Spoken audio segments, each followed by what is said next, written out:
Hi everyone, welcome back. So while I was making that other video about reading strategies, Elizabeth heard me out here and she finally decided to read in her room and I heard her reading this book. So I'm going to take this opportunity to do this second video very quickly on reading for understanding.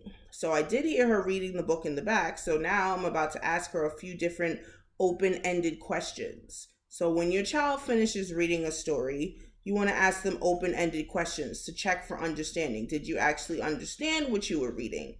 It's one thing to be able to just read words on a page. It's another to understand what you were reading and then be able to talk about it. So I'm going to ask Elizabeth some questions about this book that she just read called Wildcrats, Wild Sea Creatures, Sharks, Whales, and Dolphins. So, Elizabeth, tell us, what is this book about? Sea creatures. Okay. Creature powers. Okay, so tell me what you learned from this book. What about sea creatures? Marine. And it's okay if your child needs the book to read, to reference the story. Are you talking about moray eels? A moray eel lives in coral reefs, coral caves, and rocks. Okay, freeze. So what she's doing right now that you can't see is that she's reading the actual words that are on the page about moray eels. And what I want her to be able to do is read the book and remember what she's reading to understand. So this way she's not just reading me what the book says again. I want you to be able to tell me moray eels live in rocks and coral reefs. That's what she can say if she read it and fully understood what she was reading. Tell me something about a different sea creature. Sperm whales. They're the biggest kind of whales, and they love to eat squid. And they love to eat squid. Okay, let's see. What about dolphins? What do you know about dolphins?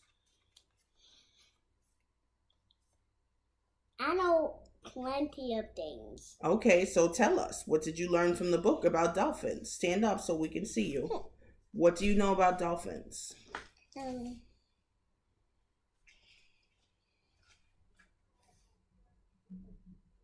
Okay, so you don't remember about the dolphins.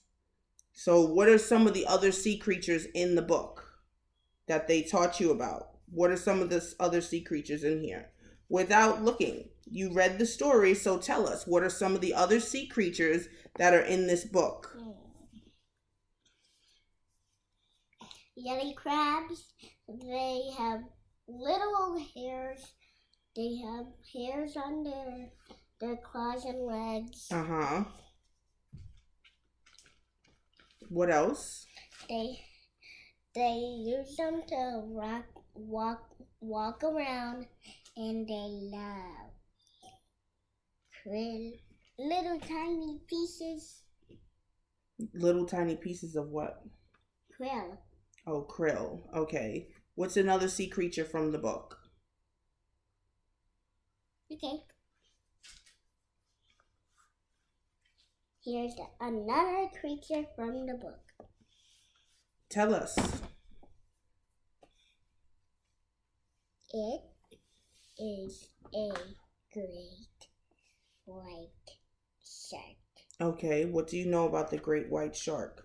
They eat dolphins. What? They eat dolphins? Poor dolphins. Yeah, poor dolphins. Why do you think the dolphins... What kind of animal is the great white shark? Can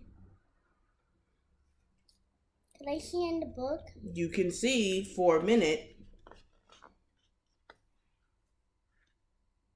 The biggest hunting sharks. Yeah, and what does that mean if they're the biggest hunting sharks? They love to hunt for dolphins. They do love to hunt for dolphins, like you said, poor dolphins. And why is it easy for a shark to hunt? What did you learn about a part of their body? They have Think about it. Why is it easy for a shark to hunt? A easy part of their brain. What do you mean? An easy part of their brain? Let me show it on your iPad. No, show me from what you remember from the story. So see, this is when you need to think about, okay, maybe we should go back and read the book together and see some more things that you were actually reading about that you may understand, but you might have just forgotten. So that means I know she read this book. She's read this book hundreds of times. But today she just read it to get through it and didn't really remember all the things that she was reading about. So at another time, we would read this story again and then talk more in depth about what was happening in this story.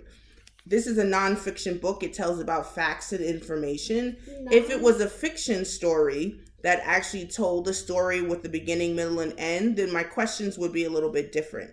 We'll probably do a video on that too for open-ended questions for a fiction story.